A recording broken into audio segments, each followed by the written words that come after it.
Donc, bonjour à tous. Donc, nous allons faire le exo 2 du TD5. 2, c'est un calcul d'énergie physiologique. Donc, pour la première partie, donc 2.1, nous allons rappeler et discuter des notions de base. Donc, quelles sont les unités qui sont utilisées pour la grandeur énergie. Donc, rappelez la définition du joule dans le système international. Donc, nous avons vu que 1 joule, qu'on indique comme 1 joule égale à 1 kilogramme mètre seconde carré, mètre carré seconde carré. Après, on dit qu'on utilise souvent la calorie, donc une calorie, qui est égale à 4,184 joules. Cette calorie, qui est appelée la petite calorie, est l'unité de chaleur nécessaire pour élever d'un degré centigrade la température d'un gramme d'eau, exactement entre 14,5 degrés Celsius à 15,5 degrés Celsius sous un bar de pression atmosphérique. Et quand donc on mesure cette quantité de chaleur, elle correspond à 4,184 joules.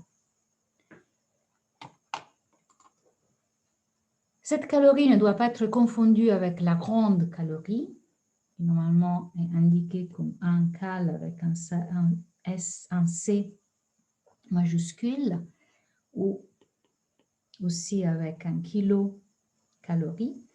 Donc, qu'elle est très utilisée aussi. Donc, dans quel contexte, vous savez bien dans quel contexte, le contexte de la diététique, et qui correspond donc à 1 kilocalorie. Donc, cette grande calorie ou kilocalorie, elle vaut 1000 petites calories, et donc égale à 1000 cal, et donc égale à 4,184 kilojoules.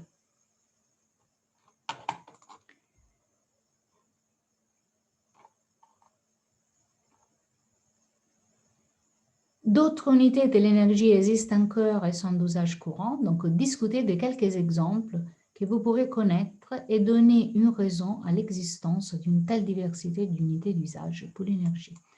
Donc, pourquoi on utilise beaucoup d'unités pour l'énergie? C'est simplement parce qu'elles sont dans des différents systèmes où elles étaient utilisées dans des différents pays ou pour mesurer l'énergie dans différents contextes. Donc, dans le système international, on utilise le joule.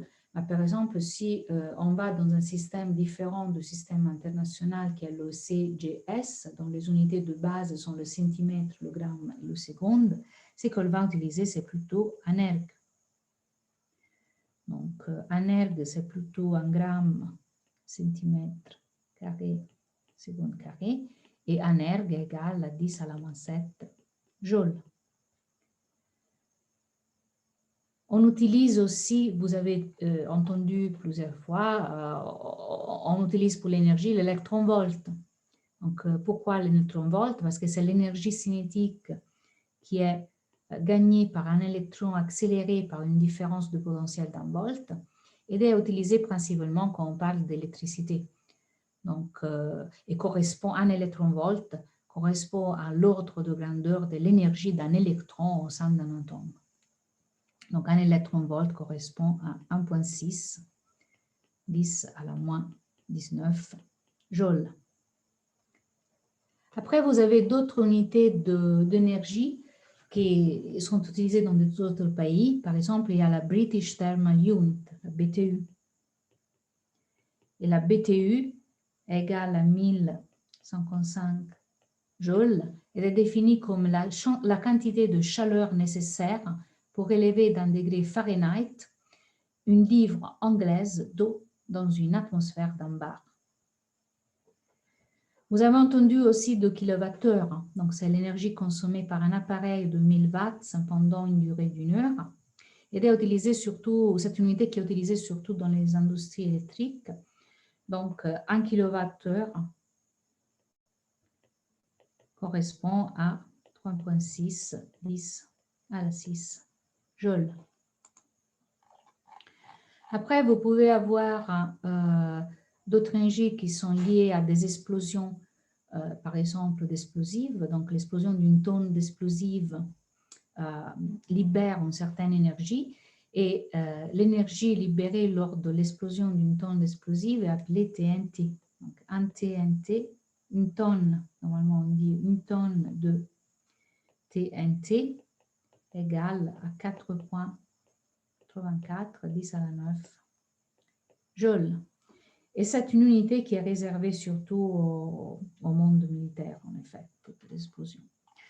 Après, il y a dans le monde où on utilise du pétrole dans les études des économistes, quand ils parlent d'énergie, ils utilisent la tonne d'équivalent pétrole, le TEP. Donc, un TEP, c'est l'énergie calorifique d'une tonne de pétrole moyen. Donc, à quoi ça correspond finalement en joules? À 4,187 fois 10 à la 10 joules. Et dans le même esprit de la tonne équivalent pétrole, on a aussi une unité d'énergie équivalent à un baril de pétrole. Donc, un TEP, en termes de baril de pétrole, normalement est 7,33 barils de pétrole. Pour vous donner un tout petit peu le différent contexte d'unités énergétiques qu'on utilise dans le monde, comparé au joule qu'on utilise, nous, dans la physique. Après, toujours dans l'esprit de se souvenir, de rappeler les notions de base, on nous demande le texte nous demande de rappeler la définition de la puissance et les unités utilisées. Donc, qu'est-ce que c'est la puissance? Ça, c'est la 2.2. La puissance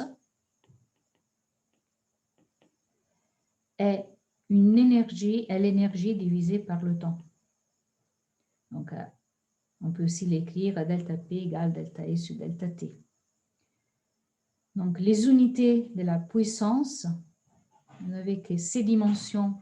Donc, les dimensions de la puissance, ça va être une énergie, donc masse L carré sur temps carré. Et après, divisé par un temps, donc divisé par T. Donc, les dimensions de la puissance vont être M, L carré sur un temps cube. Et l'unité de mesure de la puissance, c'est le watt, où un watt est simplement un joule sur seconde.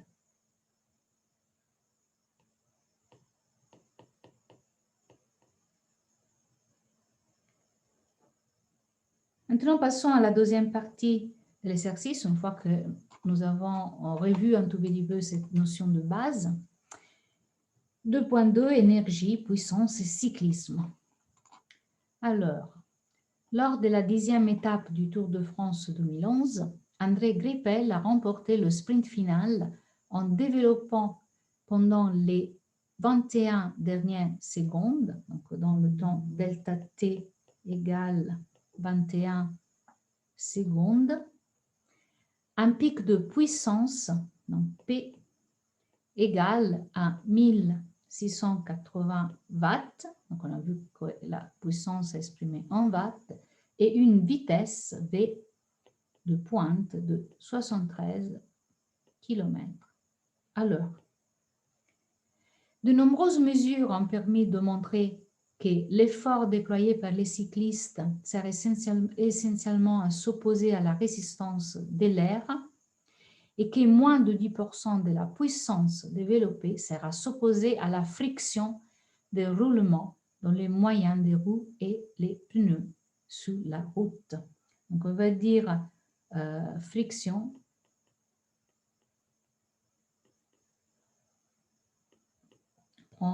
la friction entre les roues et 10% de la puissance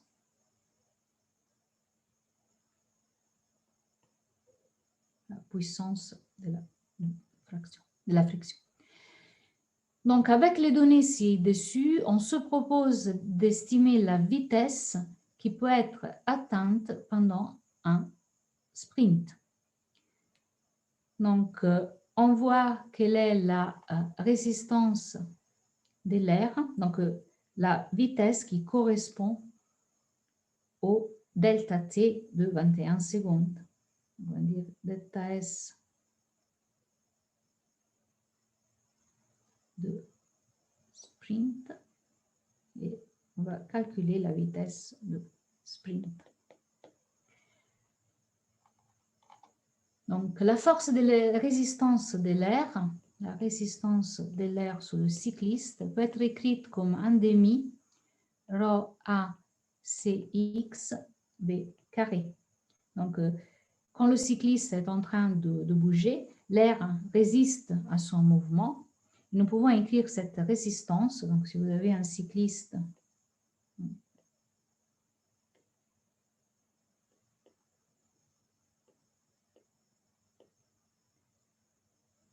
qui est en train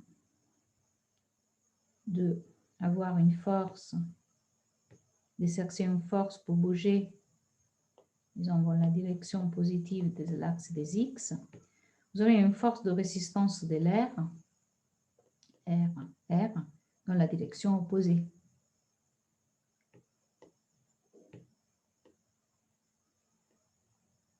OK. Donc, ce R1, on va le exprimer en fonction de ρ, A, C et V carré. Rho, c'est la masse volumique de l'air.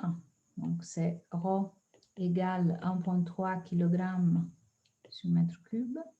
Kilogramme sur mètre cube.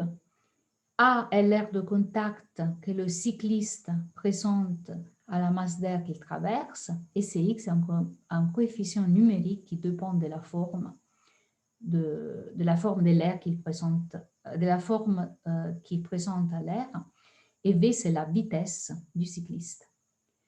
Donc après les études du site web données sous le texte du TD, on peut considérer que le produit A fois Cx, ce qui s'appelle aussi le coefficient de pénétration, vaut ACX en mètres carrés, donc je vais mettre ACX, à des différentes valeurs qui vous sont données dans le texte de TD et qui dépendent du type de profil du cycliste. Donc, s'il est en train de bouger avec les bras tendus, ça va être 0,4. S'il a les bras fléchis, comme il se fléchit de plus en plus pour présenter beaucoup moins d'air à la force de résistance, beaucoup de RA à la force de résistance de l'air RA. Donc, vous voyez que dans la figure du TD, il présente beaucoup moins de R vers l'air quand il est en triathlète, donc il est très plié vers son vélo. Donc dans ce cas-là, quand il est en train de faire son sprint, ACX du sprint, ça est égal à 0,25 mètres carrés. Donc la première question est, pendant le sprint, quelle est l'expression de la puissance développée par le cycliste en fonction de la vitesse V, si toute cette puissance servait à vaincre la force de résistance de l'air, donc à 100%. Donc, dans la première partie de la question, on néglige la friction des roues on néglige la puissance qui est perdue dans la friction des roues et des pneus. Donc, dans ce cas-là, tac. Donc, dans ce cas-là, on aura que la puissance, donc si on calcule la puissance, la question est la puissance développée en fonction de la vitesse v. Donc, nous avons le cycliste qui bouge vers la direction positive des x et une force de résistance de l'air. Donc, la résistance de l'air qui va en direction opposée. Donc, la force R A, selon X,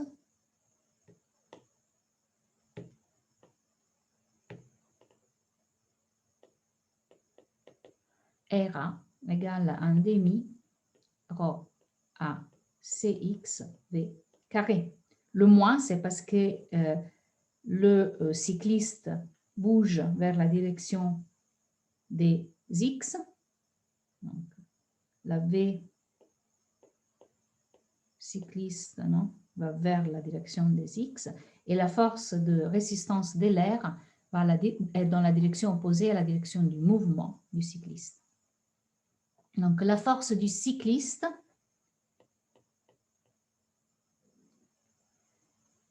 pour vaincre la résistance de l'air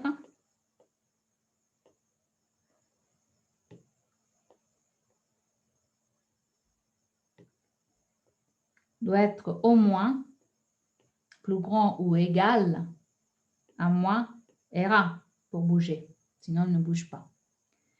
Donc, la force du cycliste doit être plus grand ou égal à 1 demi rho A CX V carré. Nous assumons que la vitesse du cycliste est constante pendant la période de sprint.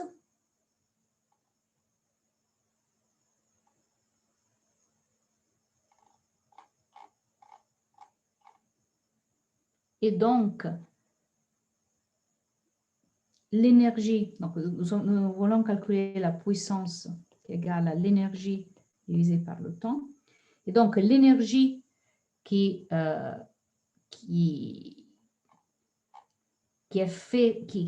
correspond à cette force du cycliste contre l'air est calculée par quoi? Vous avez que l'énergie cinétique est égale au travail. Donc, la variation d'énergie cinétique est égale au travail fait par le cycliste. Donc, pour calculer le travail, on va faire l'intégrale du point x1 au point x2. Donc, qui correspond delta x égale à x2 moins x1, qui correspond au delta t du sprint de 21 secondes. 21, oui, donc de 21 secondes. Et donc, pour calculer le travail, je fais l'intégrale de x1 à x2 de la force du cycliste en dx.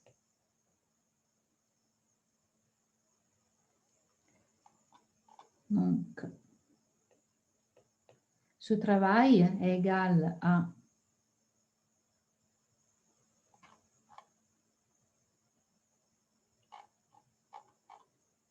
l'intégrale de x1 à x2, ah oui, voilà, je l'ai là, un demi rho A Cx V carré intégré en dx. Et donc, W est égal, on peut faire sortir de l'intégrale un demi rho A Cx V carré.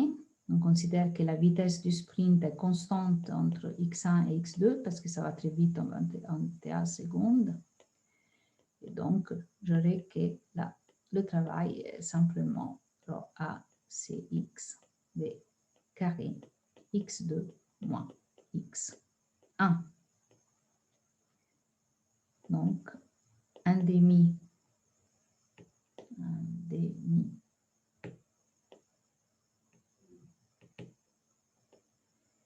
rho A Cx V.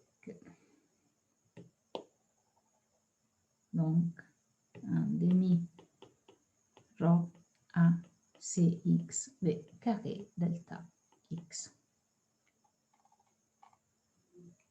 Et cette quantité sera donc égale à la variation d'énergie cinétique.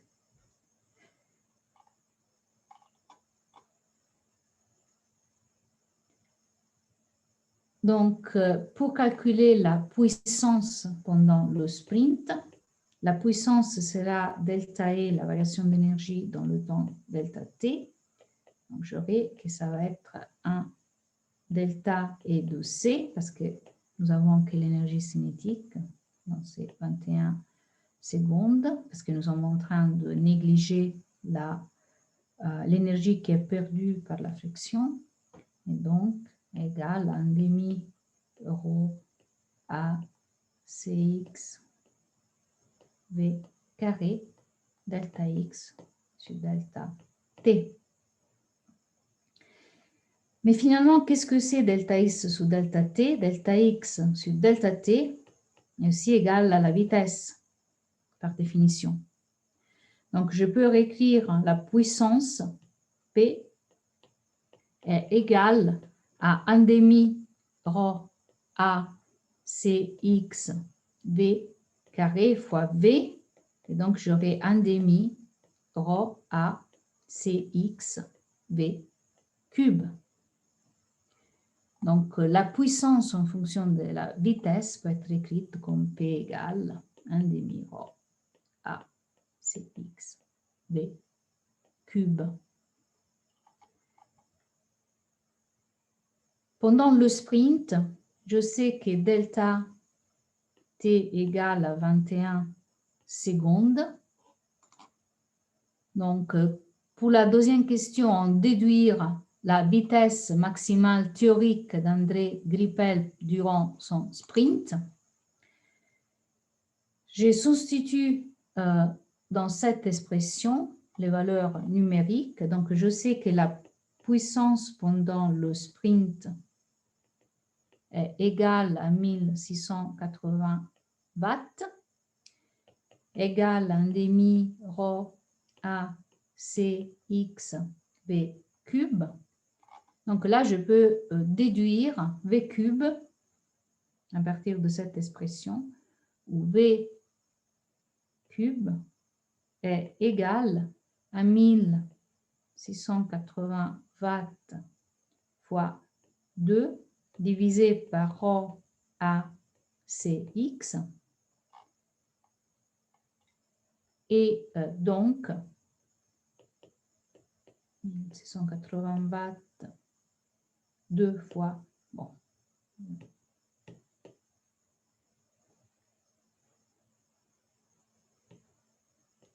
fois 1680 watts, divisé par rho était égal à 1,3 kg mètre cube.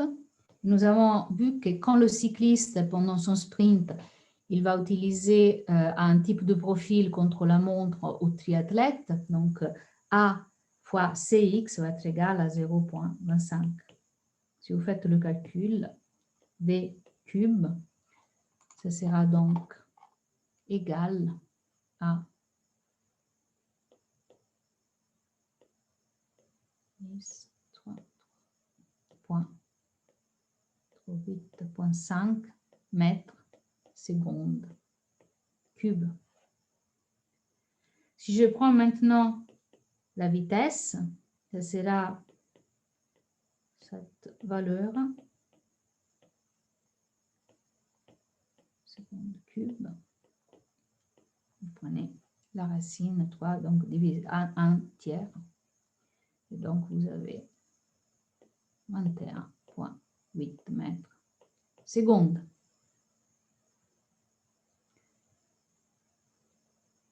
Donc, en km/h, V, ça sera plus ou moins 20 mètres, donc 21,8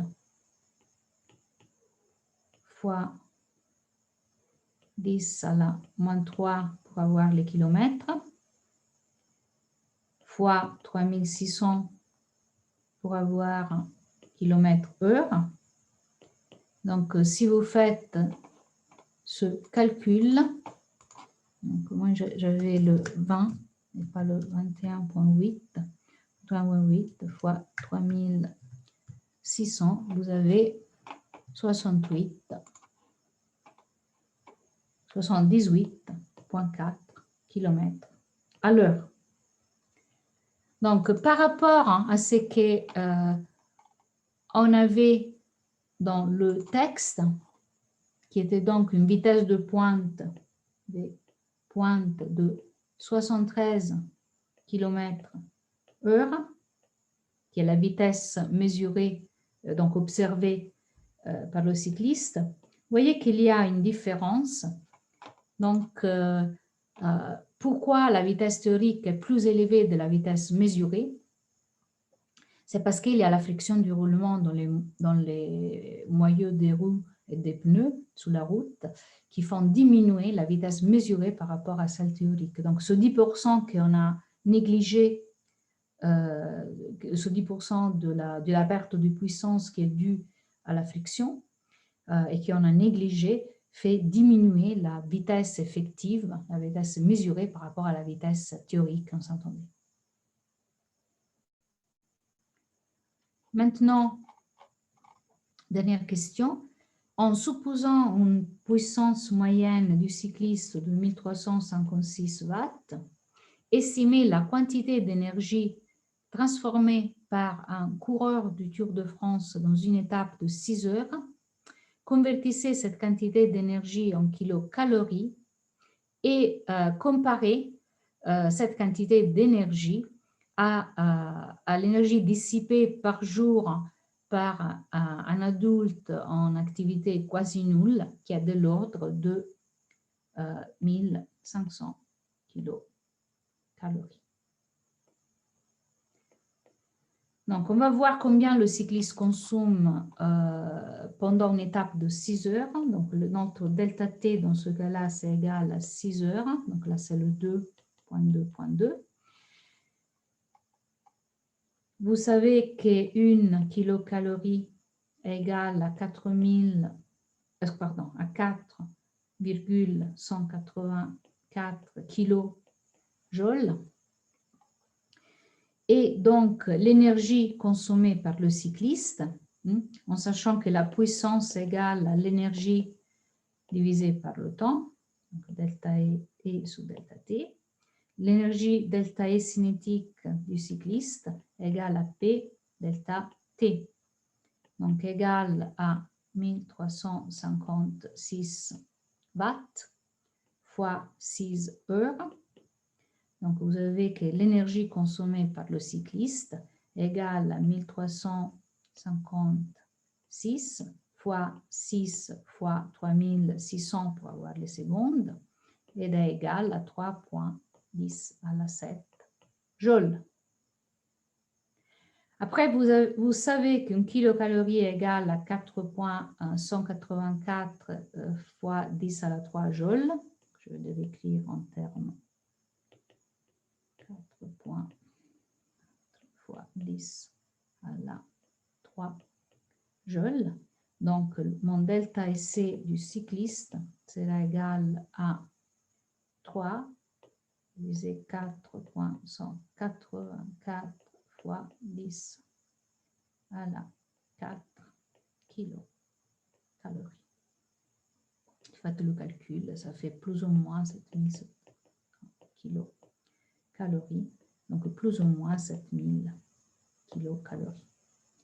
Maintenant, nous comparons les 7000 kilocalories consommées par le cycliste pendant l'étape de 6 heures avec les 1500 calories consommées par une adulte avec activité quasi nulle.